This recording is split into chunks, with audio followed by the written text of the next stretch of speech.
We are Yeah. back with our part two. Also, We're, in we're, fairness, there's a Mercury retrograde coming up, so we are in the retrograde shadow, which means some technical difficulties will happen. okay. But you know what? I feel like now you were like building to a crescent, and I'm so annoyed because you were about to, I feel like, share a very profound thought, maybe about Vaughn or something right before then. You just glitched. Ah, Uh, okay. It said that ooh. your internet connection is a little unstable. Yes, it says Well, that. I was gonna say Okay. you were at the beginning. You were gonna like tell this very profound thought, and then we kind of got cut off. I can't remember if you were gonna say something about Vaughn or about your relationship with him or what. Yeah. I mean, I was talking about one when we got cut off. Oh But well, I think you were emphasizing obviously he's really crucial to bringing the culture, like when we're talking about cultural vectors of like Richie Ninja with dance and that idea that like obviously with Vaughn he brought the club culture, and also how I think you were talking obviously about for you like just those virtue signals of finding a version of yourself, especially when you were back in Ireland growing up and you bought the Malcolm McLaren Deep in yeah, Vogue album for the first time. yeah, because that that's how I first discovered. Well, I mean, bowling has always been a part of my life without even really knowing what it actually meant. And the reason that is so is because of music. So music has always been my inroads into all different kinds of cultures, but particularly ballroom. And throughout, I mean, I bought that one. That was like in the late 80s when that came out, and that predated Madonna. Yeah. So I was a very cool child, I'll have you know. Like when Madonna cashed in with her record a year later, I was like, "Oh, I know what this is. Madonna's just ripping off Malcolm McLaren That's so and funny. stuff." But yeah, and then discovering ballroom again. Well, becoming more aware of it and like seeing Paris is Burning at some point in the noughties, like in the mid noughties. That probably would have been in London. I used to go to Horse Meat Disco a lot, and Mm, I know the DJs from Horse Meat quite well. And I think probably it was James Hillard, who's one of the DJs, showed me Paris is Burning for the first time because he had it on DVD and it was quite a rare thing at that point. It was pre YouTube era and yeah. stuff. And yeah, and then about 2000 and it was 2011 actually. I looked up the date for this when Mike Q released the Let It All Out EP, Hmm. and that was like I was really hooked into kind of like bass, the channels of music that were like bass music, club music, kind of like a little bit of grime, a little bit of Jersey Club, all that kind of stuff that was kind of bubbling around that time. And Right. then for Mike Q to bring that out was just like, holy shit, like Vogue as a culture is not dead. It's not something Mm. that was frozen in the 80s or the 90s, or even like, yeah, the 90s, because there was a lot of like stuff from the 90s as well that I clicked immediately when I heard his productions. It was just like, I know all these samples are like 90s before I really kind of like, I always knew I was queer before I really had an avenue in which to access it. Those kind of records are a bit of a life, fierce bitches out there making this music, and they're unashamedly this kind of thing. And Mhm. I'm kind of that thing as well. So to have records out there like that was, and it wasn't, you get occasional stuff that crossed over into the UK chart.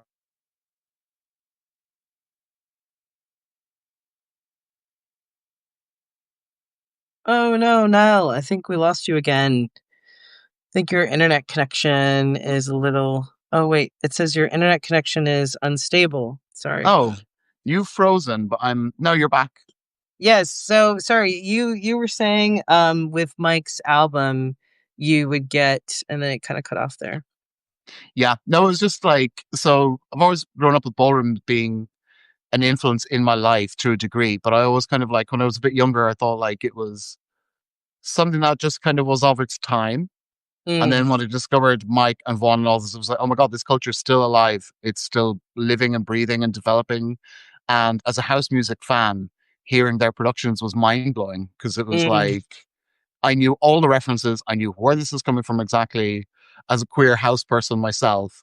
And it was just like, but it was also taking them, making them really new and making them really fresh to my ears anyway. mm. And, a massive part of that was Von Allure. So yeah, I mean, we could talk about how I met him and stuff if you want. Although Yeah, actually, no, how did like, you meet him? I have some memories. I'm not sure exactly when the thing was as well because I was a music writer at the time, and I was able to use like And this is connections all with things like like 2010s, early yeah, 20. early 2010s. Like this has been 2012, 2013. This is around the time that like I had discovered Mike Q's music and Vaughn's music, and as somebody who'd made like in the past as a producer who had made queer hip hop and also house music, it just seemed so natural to me that like I should be making this music because this is a form of house music with the energy of hip hop and it's openly, overtly queer. And I Mhm, just fell in love with it. And so I was also a music writer at the time, writing for like Fact magazine, for Noisy, for Vice. mhm. And there was a website I used to co-edit called Dangerous Minds. And I was able to use some connections to like, oh, can I write about this? And can I write about this producer? They're really cool. They're doing this weird, interesting thing. And so I was able to connect with Vaughn quite easily through like asking him to do an interview with him. And the other day I actually went online because it was like, what interviews of Vaughn are out there? Because I'm kind of Mhm. like wanting to get back into what like archive is actually left of him at the moment.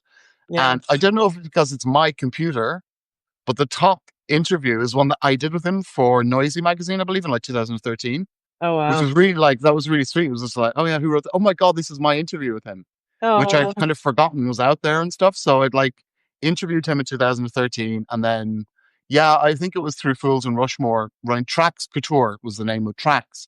House of Traxxx Couture was the name of their like label party sort of thing. And they booked Vaughn to come over. And that was the first time I met him.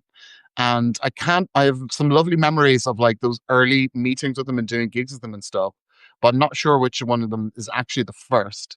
But there was an event in Berlin. I don't know if you was there when you were there, but if this was Mm. happening, it was called Mushy and Vogue. Ooh, I don't think I was. I might have been in Paris at that time. Because, right, okay, if you're in Paris at that time, Or because I maybe I believe, wasn't just I might have not been tuned in because I only kind of got tuned in 2012. Like I that was when well, this is after that. I think I need to go back on Facebook and find the date of these photos, but there was an event called Mushy and Vogue, and it had happened previously. And Rushmore had DJed at it a couple of times before, and then he couldn't make the one. I think this was 2013, maybe 2014. I think it's Mhm. 2013. And so he asked me to fill in, and so I DJed, and Vaughn was also DJing at it. Mike Q was also DJing at it, and Jack was the commentator. Mhm. So it was like Oh, getting this is thrown in at the deep end in terms of meeting some of the actual like icons of the culture and nice. stuff. And yeah, I have some lovely memories of like people geeking backstage of that. But beyond that, like we started doing more gigs together. We did gigs in London, and then he like Vaughn was just super friendly. He was just felt like somebody that you could just like stay in touch with and like be interested. He would always be interested. He always Yeah. seemed interested like in what I was doing and stuff. So we just kept in touch and yeah, kept in touch a lot on the internet and did some stuff together on the internet. Well, I mean, like, you know, back and forth through the internet, not on the internet. Like And just exchanging music or yeah, that. exchanging music. We had some like, there was one period where I was like, we had a couple of phone calls where I was asking him how he made his music and stuff like that. Kind of mentoring kind of stuff. And then, yeah, and then there was the absolutely fabulous ball in London in Right, which 2016. I threw with JJ Yes. through our And collectives. I've got some really fab footage of that actually. I don't know if you've Mhm. seen the footage that I've got of that, but I think there's a bit of footage out there. But I've Yeah. got a clip of him doing his LSS, which Yeah, is I like, remember he had such a fun time. I mean, he was such a good sport about that. And I mean, also just to kind of back it up, because obviously some folks are going to be tuning into this and are like, okay, Vaughn Allure. oh, I sorry, mean, yeah. just for context, obviously Vaughn Allure, he is or was a very iconic super pioneering DJ in so many ways because basically, I mean, I think when we think about the trajectory of ballroom music, I mean, even you mentioning Malcolm McLaren, like in the late 80s, this is when people are creating music that goes along with ballroom culture. Up until this point, really the music that was kind of the soundtrack of ballroom is like Sal Soul, Hmm. the Philadelphia Soul that's coming out of like Gamble and Huff, especially with MFSB, Love is the Yeah. Message, First Choice, that it's the kind of music that's at places like the Paradise Garage and Hmm. Better Days, which was also a very popular club for Black and Latino LGBTQ plus people, and like Yeah. anything that Larry Levan would do. But really, by the late '80s, and it's cool because obviously, like, I did an oral history interview with David DePino, Hmm. and it was really cool talking to him about the song Elements of Vogue, which comes out in 1989. Yeah. And Elements of Vogue was a song that he produced with Johnny Dynell, who's also a very famous New York Hmm. DJ Yeah. producer. And David Ian Extravaganza is the person who's on the mic. And I remember David, explaining that, like, when you listen to that song, it obviously samples a lot of Love is the Message with especially the trumpets. Hmm. But the big thing was that he created what he called stabs. So for him, stabs are kind of like, crashes basically, just Yeah. like, Horn blasts. Yeah. yeah, just yeah, the parts taking the sample of MFSB with the horns and then making those sounds specifically for the dancers so that Yeah. they can hit the beat and strike a pose. Yeah. Yeah. And that's going on in the '80s. Obviously with Malcolm McLaren, he's getting inspired by especially like I have so many stories with the Malcolm McLaren of it all, of like Mm, he was in the audience at Paris Fashion Week and he sees Willie Ninja voguing with Adrian Magnifique and others. And, this is because Thierry Mugler was the one who hired Willie to perform. And then, mhm. but like Malcolm is in the mix for sure and like gets inspired and does his own take on that. And then, of course, Madonna teaming up with Shep Pettibone, who was a producer and a DJ in, Yep. the club scene of New York, especially like he was a DJ at Better Days and like was aware of like voguing and things like that. And obviously had his own take on kind of playing with Love is the Message, MFSB in its own It's way. good. Like, I do want to interject and talk about like Yeah. some of the broader kind of queer musical history that comes with some of these records anyway, because like I don't know this for a fact, but I want to speak to people because I'm pretty sure this will have been a major factor in stuff, is the birth of house music out of Chicago.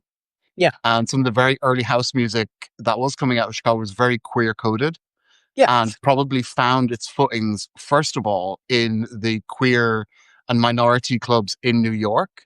And I think when you think about like, they started using drum machines in the very early 80s, but it was only really about 1984, 1985, where they just recreated the disco pattern, which is one, two, three, four. And when you look at what was happening between like actually what Willie Ninja was doing and stuff. And there is a moment in Paris is Burning where they just got a montage of like some kids voguing in clubs and like from different places, but they put it over No Way Back by Adonis, which is a Oh, classic yeah. Chicago house tune and a Yeah. very, very popular record in queer clubs. Yeah. Like it might not, Adonis themselves may not have been a queer producer, but that became an iconic queer track in its Yeah. own right. And I think when you look at the way that the actual art form of the dance was developing, it's not extricable from Chicago house. And so clean lines and sharp shapes Yep. are accentuated by drum machine little hits and the way that Yes. the music was sounding at the time. But Yeah. also what's really interesting about Chicago is the other side of Chicago was Ron Hardy, and he was doing disco edits. And so one of his most iconic disco edits is Let No Man Put Us Under, and Yeah. you still hear it in ballroom in Yeah. terms of they've replicated what he's doing. Come on and get you some more. Come on and get you some more. He was just taking the phrases and looping them and turning that into what developed into kind of like house music and disco house. But he was kind of applying this like more Yeah. strict and rigid thing to this really free flowing Yeah. disco epic that like really moves. But he's just taking these little bits These and little going, and you snippets, and still then hear that. And I also think they probably were playing stuff like Ron Hardy edits of Salsoul in the clubs in the like queer clubs in New York of that time, because yeah. it's fucking amazing music and queers are on it when it comes to music, especially minority queers of color. Yeah. Like, so they would have been on that shit, like the Ron Hardy, and that's like that was giving Yeah. them And everything they needed for Old Way. right. And Right. Yeah. like It's Todd Terry then started doing similar things. We were just like kind of copying the Ron Hardy disco cut up and yeah. marrying it to the like just kind of strict kind of house, not tinny is not the right word, but kind of crisp beats of house music and marrying them. And so stuff like Elements of Vogue is coming out of that as well. But what's Yeah. interesting about Elements of Vogue is that they're using elements that they knew the dancers and the people at the balls would react to, like the Yes, stabs, like those exactly. iconic stabs from Love Is the Message. Dun dun. They're in everything. They're in Vogue. They Yeah. reproduce them in Vogue. They reproduce them in the extended mix of Deep in Vogue. Yes. So it's just really interesting. The language of the music of ballroom is Yes. really deep and really speaks to so many things that were going on in other pockets of queer Black culture in America at that time, and dragging Yes. it in together and reacting to the dancers. And so suddenly the dancers are like, oh my God, this is like looping that phrase I love from that salsa record for 10 minutes. And I can just go off in a particular Right. And thing.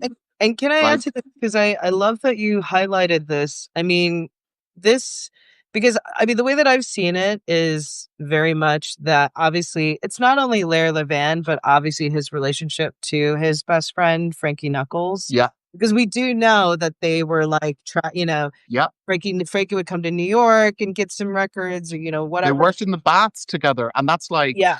And, that and seems like probably quite an intense place to work with someone in the baths, as fun as I'm sure it was. yeah, So but I they were think tight, like they were tight, you know? they were tight. They were very tight. But I think what you're highlighting, because I think on the one hand, it's important to recognize the South Soul influence in New York. The fact that Yeah, Philadelphia Soul absolutely. is really finds its home in evolving into disco, and that there's Yeah, like this kind of funky, again, like when I think of also what's going on in New York, it's like the club scene is happening, the hustle culture, like that kind of dance movement is yeah, happening, absolutely. and obviously all the clubs are happening. And then, when you get the Paradise Garage, obviously you have Leila Van. And then you also obviously have David DePino, who was his right hand man in that scene as well. But then you also have this like back and forth between Chicago and New York, Yeah, which is where, I mean, because when I think of like the music production of what ends up becoming kind of house, it's totally to what you're describing.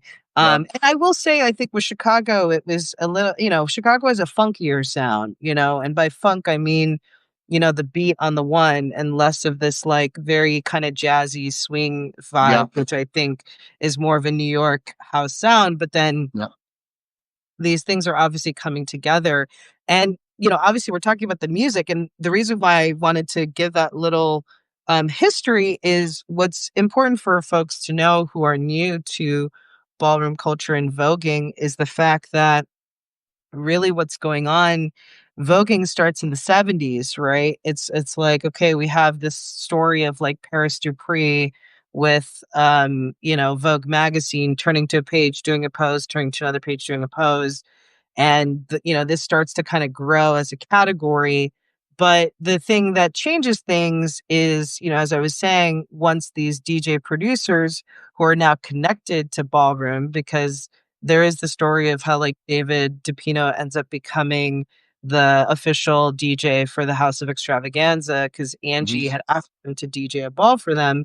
yeah, Then it's like, okay, you have DJs, producers who are now specifically making music for the dancers. yeah, So I say that because it's important because, like I said, we have these stabs, right? So it's like you're making music so people can actually stop on the beat. yeah, Also, by that time, voguing has developed in such a way that it has a particular style to it. Like by the late 80s, it's very different from kind of what was going on in the 70s. yeah, And I know when it comes to the dance innovation of voguing by that point, really the big thing is that you have people with some level of movement training as their background who are now adding to what voguing is becoming. So before it was about poses, but it was like the transitions to the poses, maybe didn't have like an arabesque or a pirouette or whatever. But yeah, when you get somebody like Lewis or Jose who were at the LaGuardia School, or even Aldana Fields Extravaganza, who were studying there, like they end up bringing some of that to voguing. So mm, now it's really crystallizing as like a form of dance, and this is all important to know because, obviously then as voguing and ballroom evolves in the 90s, right? Like after the Paris is Burning, after Madonna's Vogue, mm, um, When ballroom starts to go a little underground as Giuliani cracks down in New York, the culture is still going. People are still making music. Mhm, Obviously, the biggest innovation being Masters at Work when they create the Ha in 1992. And this, like, is the game changer that is like major turning point in ballroom history mhm. because now the Ha is like this thing But that kind they of like takes this, if I can say this, it takes the stabs and takes it to a whole to a other whole other level. But the thing level. about when you listen to the rhythm of the ha dance, it's the same rhythm as the section of Let No Man Put Us Under, which is dum dum ba-dum ba-dum dum dum ba-dum ba-dum. So there's a direct lineage between the salsoul of the 70s Yeah. through the cut-ups of the 80s into the 90s, where they knew that that was like, that's a really cunty syncopated rhythm. I'd imagine that Masters at Work themselves went to some queer clubs, went to Of see where the course. record's getting played, where is it going off, I and mean, probably saw the all dancers of were it. like, It's all I feel like that's the thing is like it wasn't separated. Like that's no, the other because I mean the club culture of New York that doesn't exist anymore, all those iconic places literally brought so many people together. It really didn't yeah, matter background. So yeah. yeah, But that's also a really cool point you bring up. And I love that you said it was cunty because that's I another thought one. I because the thing I was thinking about was do you remember when Kanye he did his version of Tiana Taylor's Work This Pussy? Yes, yeah, WTP. I felt like, and I'll say this because and it was over a Chicago house sample. yes, but Yeah, here's the thing. Here's the thing. I feel like he took the cunty feeling out of that track. And the reason I say it is because to me, the cunty feeling is that walking soul kind of beat that is yeah, a swing feel, whereas yeah, house is very, in my opinion, or like not a Chicago house compared to New York house to me, Chicago is very, like I said, when it's funk, it's very hetero, very like on the beat. Like it's like, yeah, it's a very different feeling to, like because a walking, dancing beat like a South Soul is yeah, always gonna feel to me like I think it's that uneven feeling, almost like, a feeling of like a femme queen with like bangles. Like it's like, yeah, yeah. something's dangling, Swishy, it's swishy, it's exactly. swishy. Yeah, yeah, yeah. And that Yeah, squishiness, that's the cunt feeling. And then, because I remember when he did WTP, I was like, oh, this feels so, even like the way it starts is like funk, right? It's like, oh, we're going to hit it on the one instead of the two and the four. And yeah, it yeah. feels so like, I was like, this is almost like like a hetero person trying to do something cunt, but like, it's not, I don't know, it doesn't hit the same. And I think, I was I, thought it was a little weird. I think like it's always whenever I hear somebody who's predominantly, it's interesting when I hear somebody who's predominantly like a hip hop producer, Mhm. excuse me, turn their hand to house music because it's kind of like, do they get the swishiness of it? Do they get the flow and the walking vibe? One, two, one and two, and the and as Yeah. well. The and, which is the hi hat, Yeah, yeah, yeah, because you yeah, can take out the one and two, and if the and is still there, you're still flowing. You're still yeah. flowing on this, and like it gets swishy when you like chop it up and stuff. Exactly, And it's exactly. interesting when I feel like you're saying with that record, yeah, they don't fully understand where the lineage of the thing they're playing with has come from. They Yeah, just think they can just go one, two, three, four. And like some of them records are great. Like when Timbaland does a 4/4 record, I love it, but it's weird because it's kind of like, oh, I don't know if you know much about the history of like the house music that you're drawing on because right. there is a certain like I like the way that you described that actually that it's still very hetero because it's coming on the one from funk like James Brown Yeah, exactly, um exactly. and like Chicago like I hate the phrase ghetto and but at the same time it's what people used to describe it, but like ghetto house is very Oh, that yeah. it's very like Yeah, you know And then, Oh yeah, yeah, yeah. Like you're talking about ghetto tech and yeah, yeah, yeah. I remember that whole like we're talking like late 90s, early 2000s Chicago. I mean, I grew up in Chicago at that time and I mm, remember, yeah, the beats were and obviously those were very, very, very fast and a totally different type of movement. But yeah, the thing I do want to I mean, obviously we're like walking through this like lineage of history and it's important because what folks should know when it comes to Von Allure. Right. He is, first of all, was based in the DMV in DC, Maryland, Virginia. His background, it's so interesting because, like, I love when you were talking about how, he was always like somebody to talk or reach out to online. And I remember he was always somebody on Facebook Messenger. And it's because he worked in IT and he worked from home. So, like, I mean, the stories I knew of him was like, yeah, and he had these government contracts too. It yeah, was like he worked like a government job, but then yeah, yeah, had all of this free time to like produce music and yeah, totally. talk to lots of people on the internet, which is such an IT guy thing. I like love that. And he would totally be like, he'd message you, he'd pop up in Messenger, and he'd be moaning about his coworker. Yeah. Like, yeah, and, funny. and and and I think what's also important too for people to know is like what's innovative and groundbreaking about Von Allure is he took that idea of making music for the dancers, right? Like if David DePino and Johnny Dynell and Malcolm if these people are like kind of the beginnings of that idea of creating a true sonic universe or sound of ballroom. Yeah, Vaughn is really the one who catapults that, like takes it to a whole other level. yeah, And I mean, you could argue like literally the type of house music he was making, right? Especially drawing from the Ha, which, again, like we know is a really groundbreaking moment because this is really also where Vogue Femme like kind of gets it yeah, really kicks off. And I actually that's like something I need to do like some more research on, like chicken or egg, because I know historically, like 1992 is when the Ha comes out and Vogue Femme as like a genre of voguing that emerges, and specifically butch queen voguing like a femme queen, right? Like this idea that there's a dramatic style of feminine performance that the femme queens are doing and then other people want to copy.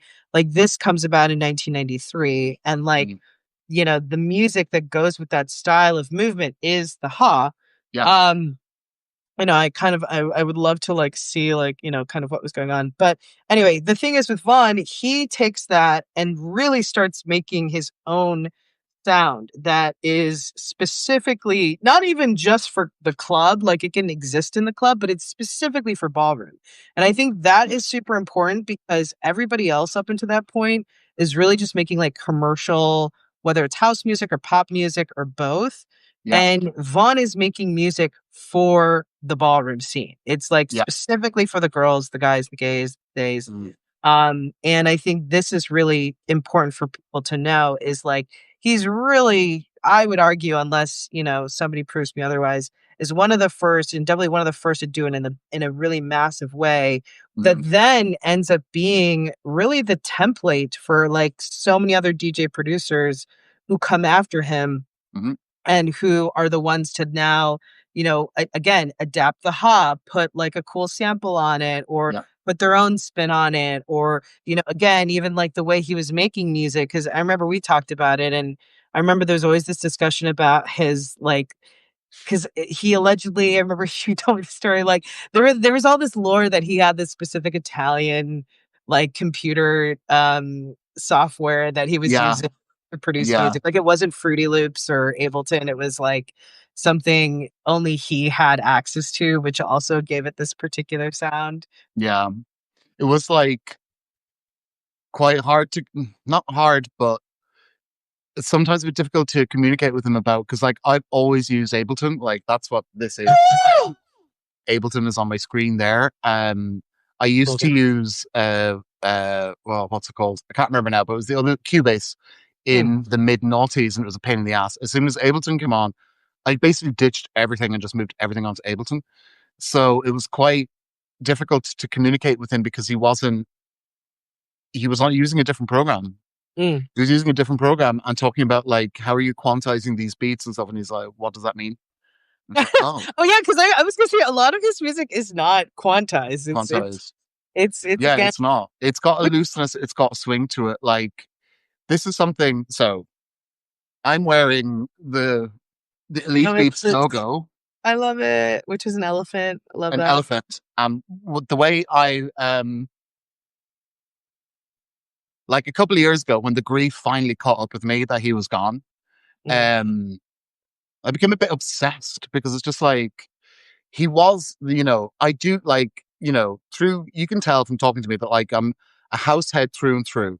yeah. And I grew up with this music and I used to have posters on my wall when I was a teenager of Masters at Work Mm, and like DJ Sneak and like Danny Tenaglia and stuff like that because that's what I was into. And mm, had I been like a teenager 10 years ago, he would have been up there.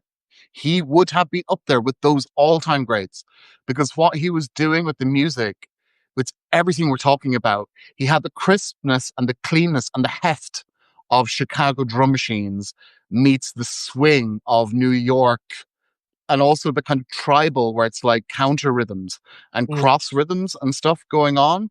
He managed to meld all of it into his own still very singular production style, mhm. but it's still like, and I was just catching all the elements and just like, I know that. Oh, but how do I know? Like with Mike, he's drawing from some stuff that like instantly I knew, like he calls it stuff like Master Blaster, which is the name of the original tune, and he calls it the Ha Dub reworked. So it's like, I know what you're talking about. I know you're directly referencing the original records in your names. But with Vaughn, there was like, oh, I know this from somewhere, but where do I know it from? Like just his knowledge and his depth of what he was doing to the music that is house music was Yeah, just like he is one of the all-time greats. Like he is one of the all-time greats, and he needs to get his shine. And like, I mean, the thing is, people were cutting up the Ha before him because, yeah, like, when that record was released, like Masters at Work were hot. They were really hot. right. So people were listening to it. And when I say they were cutting it up, they weren't like they were just bringing it in on every fourth beat. Yeah, You'd hear it in the background of stuff, yeah, yeah. but he still managed to take that thing and just explode Right. it. Like it was That his whole talent. album. And it was Yeah, because he was embedded in ballroom culture as well. Like he yeah. would go to the clubs and he would go to the balls and he would Vogue and he Yeah, would be around Voguers constantly. Yeah. So he was just, there's just, quite a lot of layers to what's going on with this. But the reason I'm showing you the elephant yeah. is that I think I've been thinking about it a lot more. And it's something that, like, part of the grieving process is asking or thinking of, oh, I wish I could ask him that. Wish I could ask him that. Blah, blah, blah. Mm, But I think about things and I think, like, when you think about the way an elephant moves, they're huge and powerful and heavy, but mm. they're very graceful True. and they've got a swing. And like when you think about an elephant's butt as it's moving, it's Yeah, plodding and it's huge and it's stomping, but it's also like got this beautiful shape that's swinging and it's got a tail that it can use to whip things and stuff. It's got a tail. It's an animal with a tail like right. that. And I see the symbol of the elephant as being so apt to his production style because he has the heft of the bottom end where it's just like you can put one of his tracks on pretty much any one of his tracks, most of his tracks on in any club and it will sound amazing through the PA because it'll just be big and boomy and everyone in the club will be like, oh, I'm feeling this. Like you're literally feeling it. But Yeah, he also married that to swing, to real swing, yeah, like to something that's not just quantized swing off of a computer program. It's playing yeah. stuff live. You can just tell. Yeah, I remember, and you know what? It's so interesting you say it too, because like, especially thinking about today's world with AI and like everything being so kind of almost like too perfect. It's so interesting that even though he was working in a digital medium, there was still that human touch. Yeah. And I think that's also kind of why his music, even today, like, you throw on any of those I think obviously of like was it Thundercat Ha? That's like one of the big ones that he did. Yeah. Um, I think that's part of why it really still gets Voguers up is Yeah. like it has exactly what you said, a level of power, drive.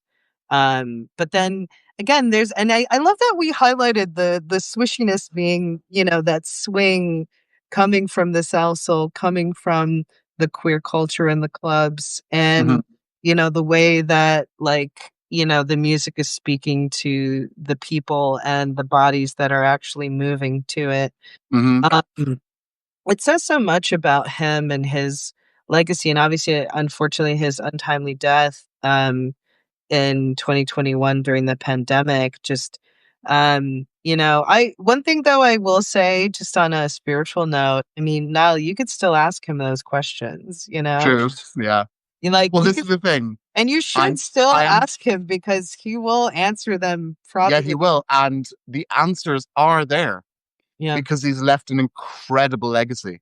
yeah, He's left so much fucking dynamite shit hot music. Like, and, even regardless of where anyone stands on a spiritual level, or, your whatever your interpretation of spirituality is in your personal life or whatever, even if you look at it from a very academic lens, you can pull apart his productions and try and work stuff out because it's all there. It's yeah, all there. Like, he put it out. He put it out for everyone to have. yeah, He was very generous with his music. Like, it was insane. yeah. It was like, He was there's, very generous because I remember, I think well, let's see. I don't know if he sent me music. I know for sure Mike Q sent me music, but yeah, no, Vaughn was, and also, again, shout out to him too because he was also Mike. very instrument. I mean, to both of them, Absolutely. especially because Mike was his Yeah. also one of his students and Yeah. proteges, and Yeah.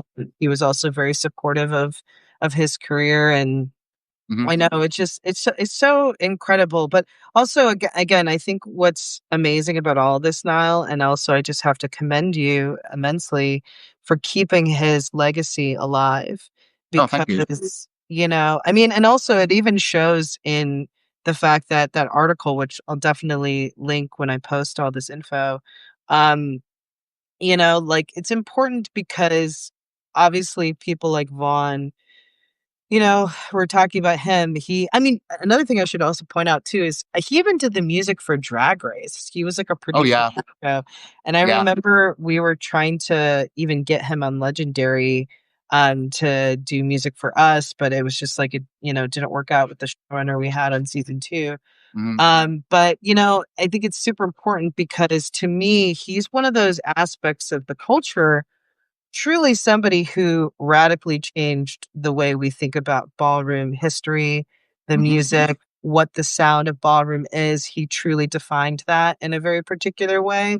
And Hmm. if you're not in the culture, or even like you're not somebody who's been around long enough to know, No. like, Yeah. this is the kind of history that sometimes gets lost. Yeah. And it's just, it's so important. And I think it's such a wonderful thing that you've devoted so much Thank of you. your But practice also, like, give a shout out to some of the other part of his people, legacy, some of his other children, like Cartel Brown, Cartel West, and Chris Loffy, Ninja in Yeah, Sweden, and Arnez, and everyone in America. Like, like, he touched a lot of people very deeply. Well, it wasn't a lot of people, but I think the people he touched were quite deeply touched by him. You know what I yeah, mean? yeah, Like, and we all know that, like, he was the best. Like, and hopefully someone will come on at some point in the future that I'll be like, you have it, like, you have it. But still, there's no one else around who can touch him really for ballroom music. Like, and yeah, I think anyone who's involved in ballroom music will admit that. Like, he literally was the greatest. Like, he literally was the greatest. And yeah, it is really important to remember that. And it is also why I wanted to drive home the point before in the earlier part of the interview about he was such an important nexus for bringing ballroom to the UK because he made inroads into scenes that were predominantly like straight white scenes, but they were cool. Like, they were cool. And people like me were floating in and out of those things. And we're like, we found each other through those things. He wasn't, he had enough confidence in what he was doing and what he was capable of doing that he didn't feel any kind of like, oh, I'm a sellout or I am betraying ballroom by mm, doing this gig or releasing this record or working with RuPaul. Like, when I talked to some of the, I did clock this in somebody I was talking to in ballroom who's on the Kiki scene, and they're really fab. Like, they're really fab. I still rate them. And we were talking about, like, and they didn't know much about Von Allure apart from the name. and the beats, like some of the beats. But when I was talking about, oh yeah, the time he produced that album for RuPaul, and they're like, produced for RuPaul, and it's like Miss Thing, like no, no, no, like he produced literally the best music that RuPaul's ever made, and Mm, also he was fucking Vaughn Allure. If he wanted to produce a RuPaul record, just do it. yeah. You're Vaughn. Nobody ever would doubt him, you Mm, know, or doubt his ability to craft excellent music that truly represented real ballroom. yeah. You know what I mean? There was no, like, it would be impossible for him to sell out. Like, one of the things that I, regret, whatever, maybe regret isn't the right word. Is there a point in regret? But one of the things that I always wanted to get him more gigs over here to play to just kind of normie straight audiences Mm, because they would have ate him up. Like, and he would have known he was such a good DJ that was like, okay, I think I'll play these couple of tunes to get this crowd into it. And then I'll weave in my own stuff that's a bit similar. yeah. And he was such an incredible DJ, but with such a specific language of his own Mm, that, and then when he passed, it was just like, fuck, we're never going to see the One Allure crossover moment.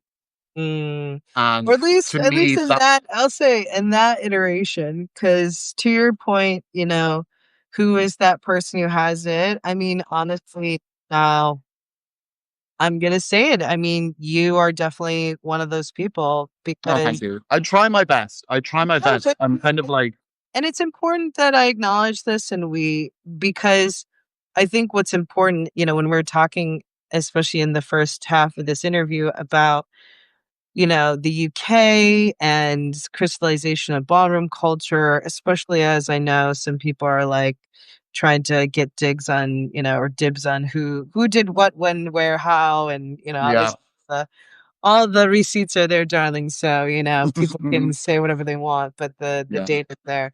I think it's really important because one of the things I obviously always loved about you and your work, is that you also, kind of like put your own stank on the culture. Like when we were talking about how it's like, yeah, there's a foundation. Obviously, Vaughn gave you so many tools and ways of looking at the music and thinking about it and embodying it. But then what I love is how you take stuff from the UK, whether it is garage or grime or the Spice Yeah. Girls or Charlie XCX, and like, you know, like there is a sound that is unique to you that I think is Thank really you. cool. Of like when we think of like ballroom in the UK, you have to say cunt tracks. Like it's like without a doubt, like that's also your yeah.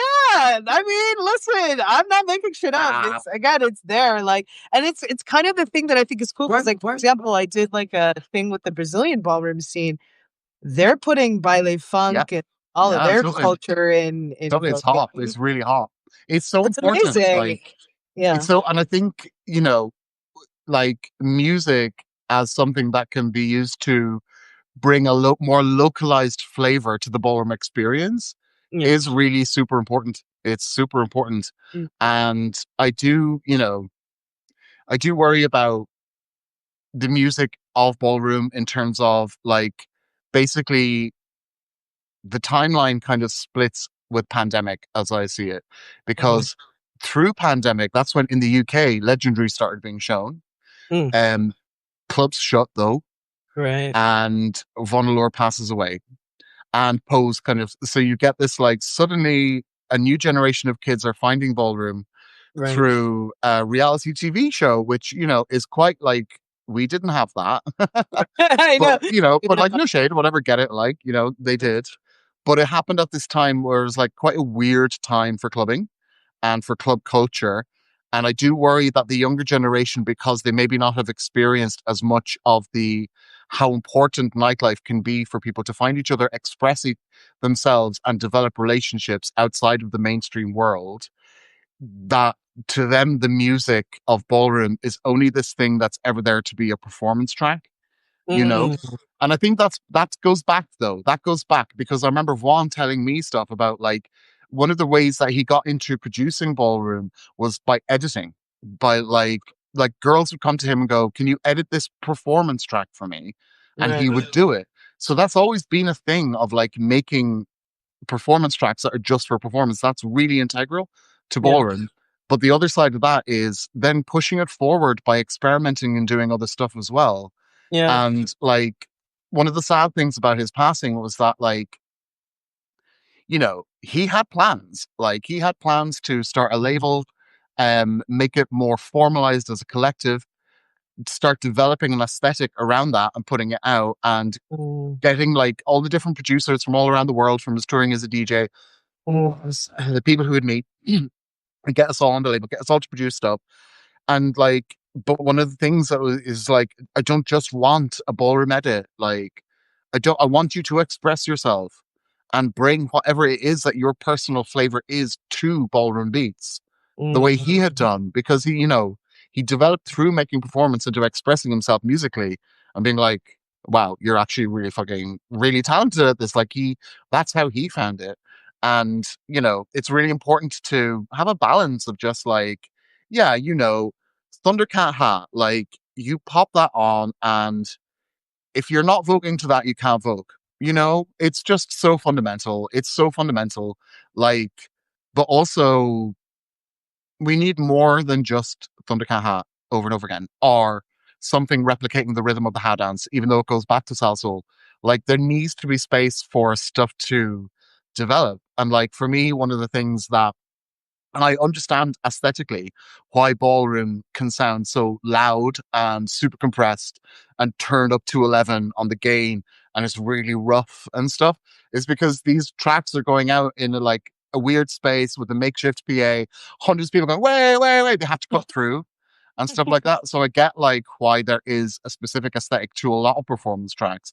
But mm. also, like, the reason I called it contracts, it's about exploring what femininity in other ways and stuff, and like Yeah. weaving nice kind of like, and that's kind of where I'm at the moment in terms of mixing like really hefty things underneath it that are very related to UK sounds like drill, grime, and garage, but then Mm, exploring more kind of like intricate soft things over the top, which probably get lost in an actual ball scenario.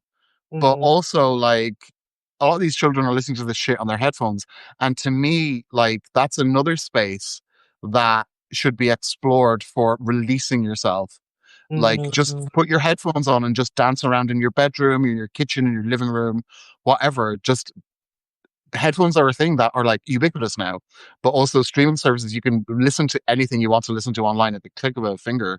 Like, Yeah. so I think it's important to remind people that, like, try voguing to some other shit as well. Like, Yeah, no, I mean, I love that this is kind of where we're landing with this conversation because it's almost like where we started, which is, this idea that, and this is something I always stress in any talk or sort of interviews and stuff, that ballroom is a living, breathing culture and Mhm. that it's always evolving. Yeah. And that it's important, like, yes, understand the history, understand where it comes from, but at the end of the day, it's also like, what is your intervention? What are you bringing to the table or the runway? And like, how are you impacting it with either in the case of Voguers, like your style of movement, like, or when I were Yeah. talking about people like Jose and Lewis and Aldana who had these like particular dance backgrounds, right? Like they're bringing that institutional knowledge to the runway. You could say the same thing about like Stiffy Revlon, who was a yogi and he brought intricate yoga poses to his Vogue. And that is kind of what impacted what people think of as New Way. Yeah. Cesar Valentino, who was a figure skater, and like when Mm. you see his spins, they're like figure skater spins. So, I think that also says a lot musically. I love that you said this because this is something I've also been thinking a little bit about is like, where is the innovation in the culture really coming from, or like where is it potentially going? And I say just because, like, the last time I was in New York, I was there for, like, the coldest winter ever ball last year or no, this past year. Oh my god. Oh my god. I feel like this year's been a never-ending year there where I'm just like, "I want it to be over." Yeah. And, it was just kind of the same thing. But then when I see what the Brazilian kids are doing or I'm in Berlin or, like, the UK, it's just like there's so much innovation that is happening outside of the US and really people putting their own spin on the culture or Mm, again the music or the vibe or it's just like I'm not gonna lie, I truly think some of the best creativity is really happening outside of the US right now, just in the way that people are adding again, if ballroom is kind of like this gumbo, mm. you're adding all of these things from the UK to the sound. I think of obviously when Kopi Mizrahi putting J-pop Yeah, yeah. into or even making her own beats and using her I emotion. mean, like Asia is another place where it's going off. I mean, Yeah, East Asia, like East Asia. I mean, and again, also Latin shout out to all the America. Mizrahis in East Asia. Yeah, the There's stuff a that lot of people are us.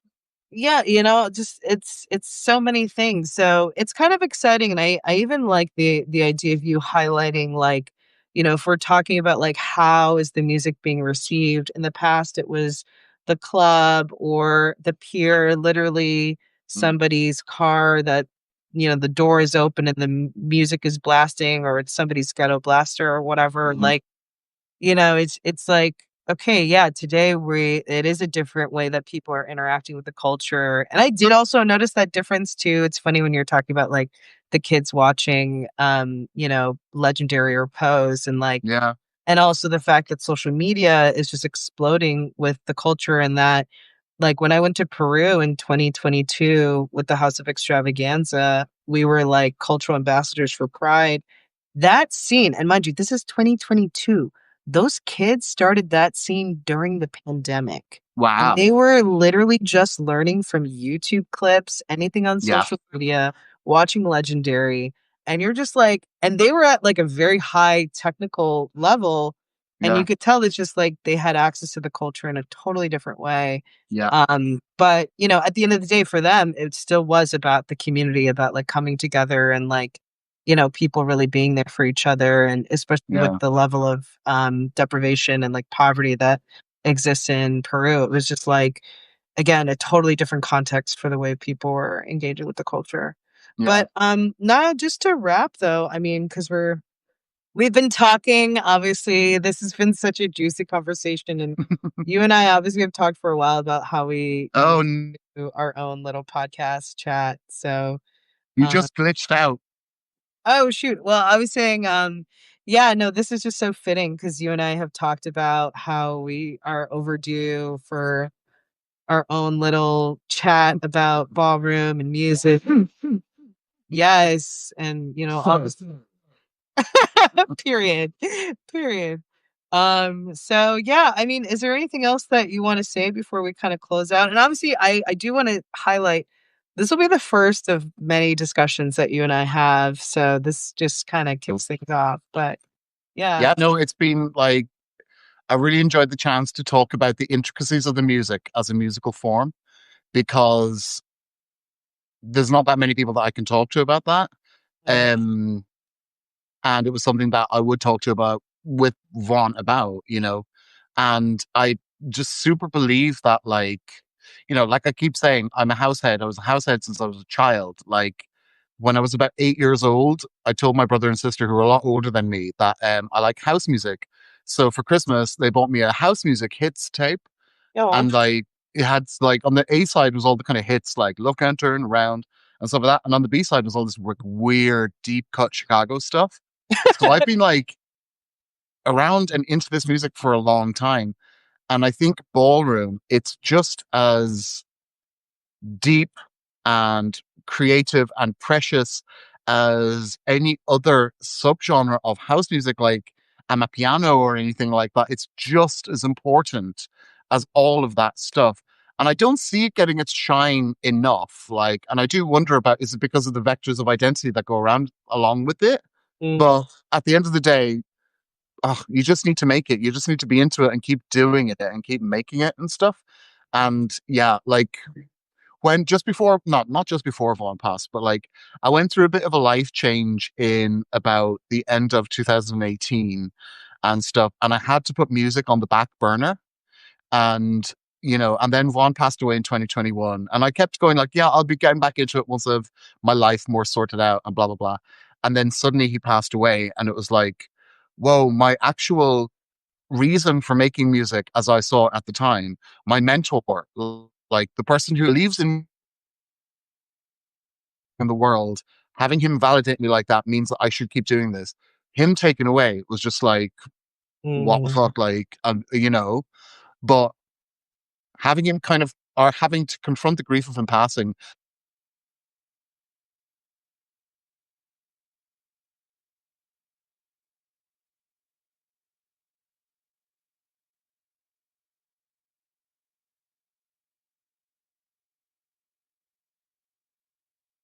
Oh no, Niall, we lost you there again.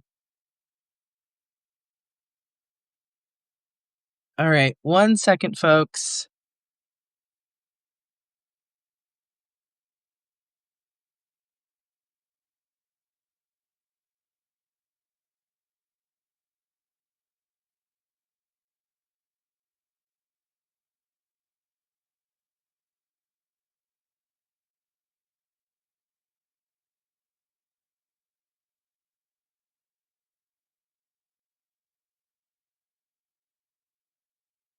All right, there we go. I think you're coming back. Oh, do I see now coming back? Here, let me send another invite.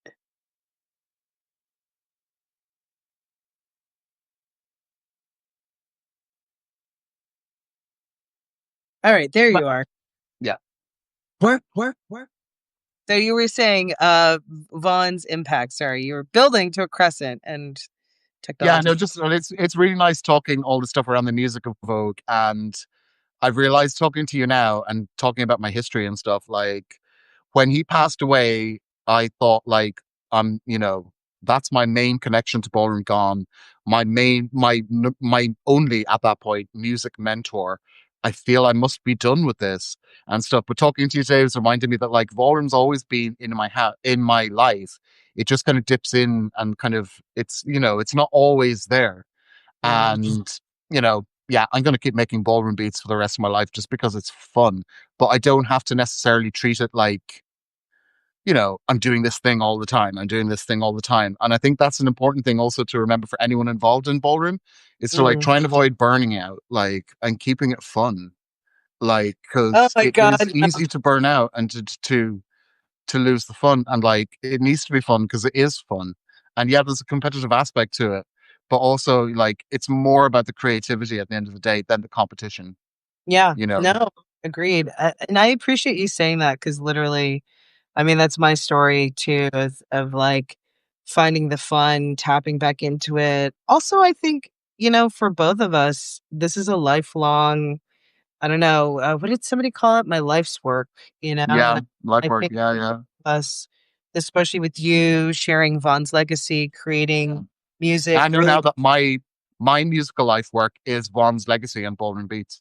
yeah, And it took me a long time to kind of circle around that and come back into it. Like, but it's yeah, just like, and there he is, circle around that and come back and just like, okay, yeah. you're not here anymore to tell everyone how fab you are. We need to do that for you. Like, Yeah, yeah, and his legacy lives on through you. It lives on through the music. It lives on through us sharing about who he was and what he did. yeah. And on that note, I want to say a big, big, big thank you to you. I appreciate you so much for taking the time to speak with Yeah, no me problem. and It's been a pleasure. yeah, and to share all the knowledge that you have. It seriously is such an honor. And Hmm. yeah, for folks who are looking for obviously music from Traxxx, I'll be posting your Spotify links and obviously some of the articles and things that we talked about. And Yeah. obviously, people can follow you on Instagram and where else? Instagram and SoundCloud. And music is on all the major streaming platforms via DistroKid, which is just like they chuck it up everywhere they can. So if you search CVNT cunt and tracks with the triple X, you'll find it. Yeah. And Yeah. yeah, I am on Instagram, and I know for like the new generation, Instagram is the place. But like I don't know, maybe look up contracts on Facebook actually. Okay, yeah, I use there's Instagram more like a business, but if you want to just reach out to me, Facebook is more kind of the place. I love it. You're really keeping Vaughn's legacy alive, being Yeah, available true. on Yeah. Facebook Messenger. Exactly. I love it. I love it. All right. Well, thank you so much again, Niall, Okay. Traxxx, Collyn Mizrahi, Thank you, and Sid. Thank you for having me. we, yeah, we'll talk again soon. All right. Oh, Thanks, everybody. Bye. bye.